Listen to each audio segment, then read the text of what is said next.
morning. My name is Isaac Lenaola, Judge of the Supreme Court of Kenya, Judge, Recital Special Court for Sierra Leone, and one of the authors of this book.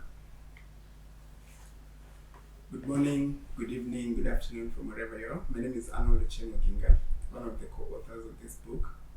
I'm a practicing advocate of the High Court of Kenya. I also litigate and practice of the East African Court of Justice and the African Court of Justice. So the book is titled Constitutional Law, Doctrines, and the Litigation of Fundamental Rights and Freedoms. And it speaks to the litigation of rights under mostly the Constitution of Kenya. But we have also in the book gone beyond the Kenyan Constitution, and so we have decisions from outside Kenyan courts to spice it and to give it more depth and more width in terms of the questions that we are addressing. It is important for the readers of this book to understand what brought us together, a judge of the Supreme Court and a practicing advocate, to write a book which is 532 pages. I met Arnold about 15 years ago. Arnold came from the University of Nairobi. I was already a judge at the High Court and the head of the Constitutional Human Rights Division of the High Court. He came in as an intern, and after working with him for only a few weeks, I realized that he was very good in research and understanding of the Constitution. And so over tea one afternoon, we decided that it was a good idea for us to document, put together doctrines, cases, decisions around litigation of fundamental rights. And so that was how the book was born.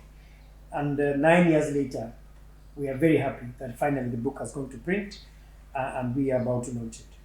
Arnold? In fact, for me, my biggest motivation was that as an intern, as a law student, fresh from law school, I didn't get literature on constitutional law in Kenya, because what I got was basically not an exposition of the law, judicial pronouncements and all this. Then during that time, as an intern, we did a lot of comparative research on constitutional issues that we were dealing with at the division. So this was a key motivation for me as an intern. Then I looked at the future and asked myself as a litigant, as a practitioner, how well will I get such materials, mechanisms for such material in terms of even literature, just looking and focusing on comparative constitutional law, especially in fundamental rights and freedoms. Now, one very important thing I like about the book is that we focus so much on jurisprudence from the global south, because we focus to look at the approaches by the courts and judicial organs within the African continent, so that how does the court, for example, in South Africa, in Zimbabwe, in Uganda, in Tanzania, all these countries, you'll find them in our book.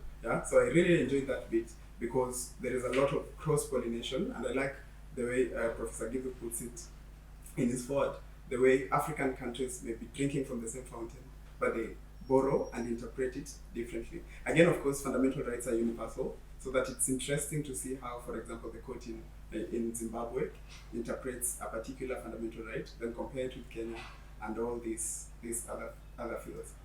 So for me, I really like that aspect, the focus on the global south, because again, we have that literature gap, even looking at the African continent as a whole. So where do you get this one-stop shop where you compare decisions from different African countries on constitutional issues?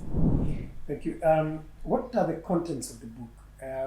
Without letting out too much, the book has two fundamental parts. The first part speaks to an overview of constitutional law.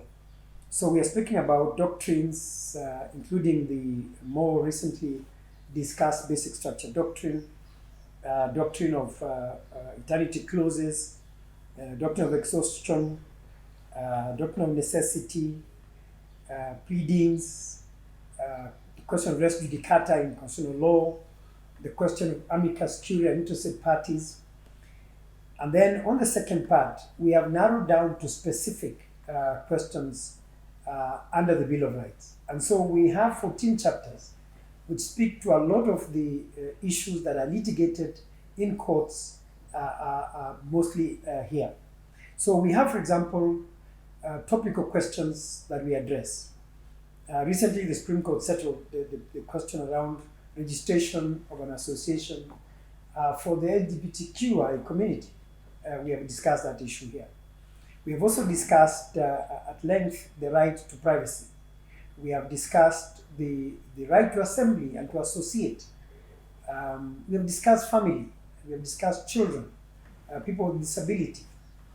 So that anyone reading this book will find, as Arnold has said, will find a one-stop shop for any question under the Bill of Rights that you'd like to litigate upon.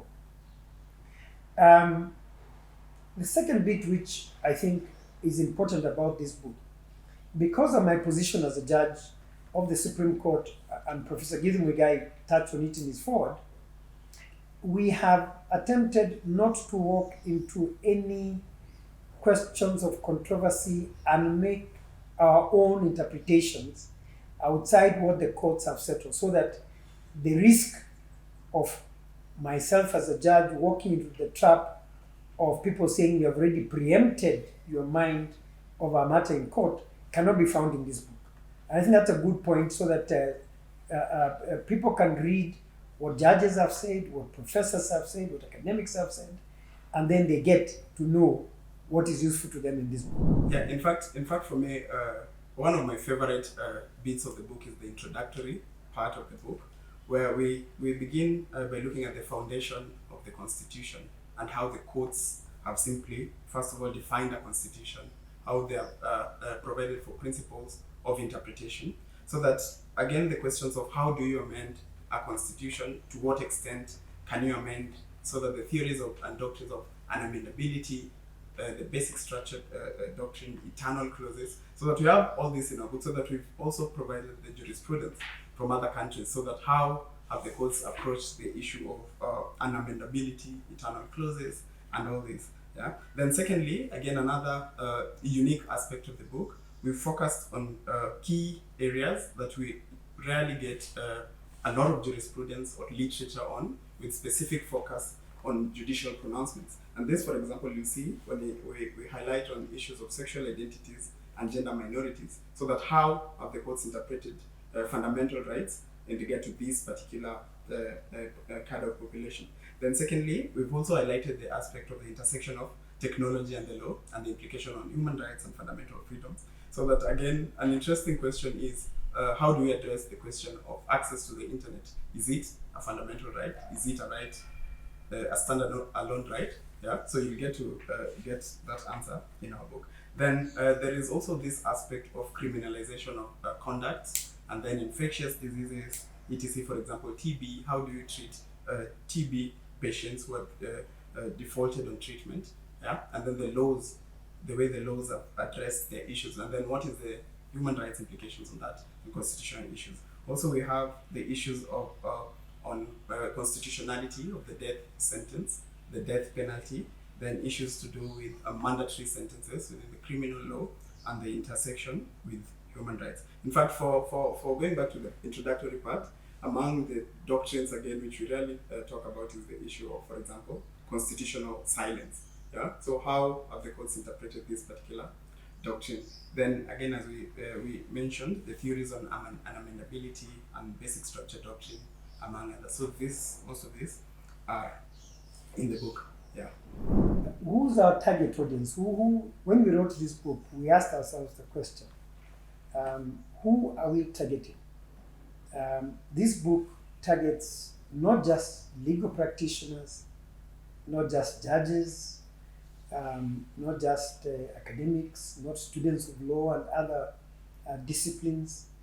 It targets the common Kenyan who literally litigates for themselves. A lot of Kenyans are going to court in their own name and representing themselves. This book is written in simple language, in simple terms, so that even a Kenyan from wherever, the Wanjikos, the Otinos of this world, can read this book and get to understand how to litigate for their rights under the Bill of Rights. So that really is our audience, and it's very, very easy to read and very, very easy to understand. We walked away from the common trap of making it too legalistic, making it too English-like, so that a common person without too much training in English can read and understand and appreciate the principles we're putting in. Yeah, in fact, the book cuts across, not just for the legal practitioners, for academia, judges, and practicing lawyers. In fact, it goes even beyond. It doesn't just focus on Kenya. Even for you as a Ugandan, for you as somebody from South Africa, from Togo, from anywhere in the world, you can easily relate to the book, because when you talk about fundamental rights and freedoms and constitutional doctrines and all these keys, you relate to them, not just based on wherever you are, wherever the jurisprudence, inclination, and your country of origin, so that it's an issue. So it really helps you even understand the comparative aspects of constitutional law and human rights. Now, on where to get the book. Now, the book is available. It is available in all bookshops in Kenya. You can easily pre-order.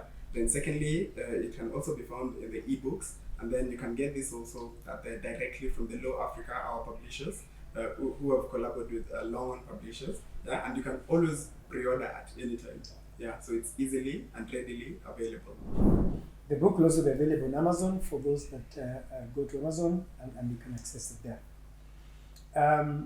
By way of conclusion, this has been an exciting project. It has taken years to come to fruition, but I am happy that finally we have come to the end of the journey, and now it is up to you, the reader, to critique it, to give us your comments. Our intention is to, after this edition, based on whatever comments and critiques we shall have received, we shall then issue a second edition with probably more content, updates in the event of a change in jurisprudence from the highest courts, and I hope that you'll enjoy this work in days to come. Thank you very much. Yeah, same for me as well. I'm really excited, and I'm really looking forward to having interactions and engagement with all stakeholders, just to get that feedback, understanding, and how they digest even the book. In fact, as we speak now, I'm already thinking about volume 2 of the book, because we during this period, we've gotten a lot of more jurisprudence coming out, and then I'm even thinking of other areas that we deliberately left out so that we focus on in the next volume, next edition of the book. For example, issues to do with mercy killing. So how does it fall within the constitutional structure? Then issues to do with emerging technologies, artificial intelligence, blockchain, the metaverse, etc. Yeah. So I'm already even looking forward to the updated version even more than this. But I highly encourage all of you to grab a copy. Just work with us this journey on constitution understanding, constitutional law, and the intersection between human rights and international human rights and the field of constitutional law. Thank you so much.